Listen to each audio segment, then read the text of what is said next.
இது நம்மளோட எல்லார் வாழ்க்கையிலும் நடக்கக்கூடிய ஒரு விஷயம்தான்.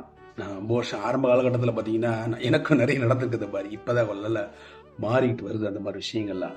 என்னன்னு கேட்டிங்கன்னா, மனித இயல்பு தான் அது. நம்மளோட செயல்பாடுகளில் சில பேருக்கு உடன்பாடு இருக்காது. அல்லது இன்னொருத்தங்க செயல்பாடில் நமக்கு உடன்பாடு இருக்காது. கொஞ்சம் கொச்சையாக சொன்னால் ஒரு மாதிரி பிடிக்காதுன்னே வச்சுக்கங்களேன். அப்படி கூட இருக்கலாம்.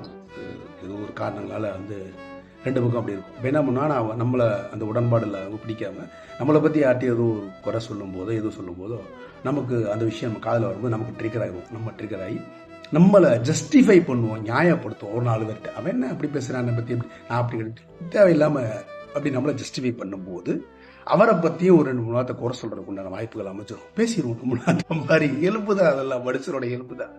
ஆரம்ப காலகட்டத்தில் நடந்திருக்கு. பட் ரொம்ப ஆழமாக கொஞ்சம் கொஞ்சம் தெளிவு வர வர யோசிக்கும் போது பார்த்தோம்னா, நம்மளை பற்றி எதுக்கு நம்ம ஜஸ்டிஃபை பண்ணணும், நம்மளை பற்றி எதுக்கு நியாயப்படுத்தணும். ரைட், ஓகே, ஏதோ புரிதில்லா தன்மையில் பேசுகிறாங்க அப்படின்னு சொல்லிட்டு நம்மளை ஜஸ்டிஃபை பண்ண வேணாம், ஒரு 4 வெட்டு அப்படின்னு முடிவு பண்ணிட்டாலே அவங்கள பற்றி குறை பேசுகிறதும் குறைஞ்சிடும். ஸோ நம்மளை நியாயப்படுத்த வேண்டிய அவசியம் இல்லை, அவங்கள பற்றி குறை சொல்லணும் அவசியம் இல்லை, அவங்கள பற்றி 4 பேர்கிட்ட பேச அவசியம் இல்லை. அப்படி நம்ம எதுவுமே செய்யாத போது அது அவருக்கு அதுக்கும் போகும்.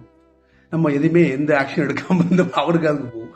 அவரும் பேசிக்கலாக எல்லாமே நல்லவங்க தான். நம்ம எல்லாருமே அவரும் எதுவுமே பேசலன்னு அவரும் அமைதியாகிறார். அவர் வேலையை பார்க்க ஆரம்பிச்சிருவார். அவர் கடமைகளில் கவனம் செலுத்த ஆரம்பிச்சிருவார். நம்ம கடமைகளில் கவனம் செலுத்த ஆரம்பிச்சிட்டோம்னா நம்மளை உணராதவர்களோ அல்லது நம் செயல்பாடுகள் உடன்பாடு இல்லாதவர்களோ அவங்களும் அவங்க வேலையை பார்க்க ஆரம்பிச்சிருவாங்க. ஏன்னா நம்ம வந்ததே நம்ம கடமையை செய்யறதுக்கு தான், அந்த பூமிக்கு அதுக்கே நேரம் இல்லை. அப்படிங்கிறப்ப இந்த மாதிரி நம்மளை நியாயப்படுத்துதல், அந்த சமயத்தில் இன்னொருத்தவங்களை குறை சொல்றதெல்லாம் தவிர்த்துட்டோம்னா அது ஒரு ஆனந்த மனநிலைங்க. அது வந்து என்ன சொல்றது, நம்ம வேலையிலேயே நம்ம கவனம் செலுத்திட்டு இருப்போம். அதுவே ஒரு ஜாலியா இருக்கும். நம்ம வேலையை மட்டும் பார்த்துருந்தா டைம் இருக்காதுங்க. டைமே இல்லை ஆக்சுவலாக. எனக்குலாம் பார்த்தீங்கன்னா இப்போ டைட்டாக தான் போயிட்டு இருக்கு.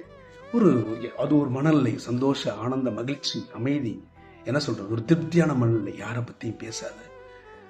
இருக்கும் குறைபாடுகள், அந்த சின்ன சின்ன மிஸ் அண்டர்ஸ்டாண்டிங்ஸ்லாம் இருக்கும். அதெல்லாம் காலப்போக்கில் சரியாயிடும். ஒவ்வொருத்தரும் ஏஜாக அவங்க மாறிக்குவாங்க அப்படியே. அதனால் யாரை பற்றியும் நம்ம குறையும் சொல்ல வேணாம், நம்மளை நியாயப்படுத்துவோம். ஏன்னா நம்ம யார் நமக்கு தெரியும்.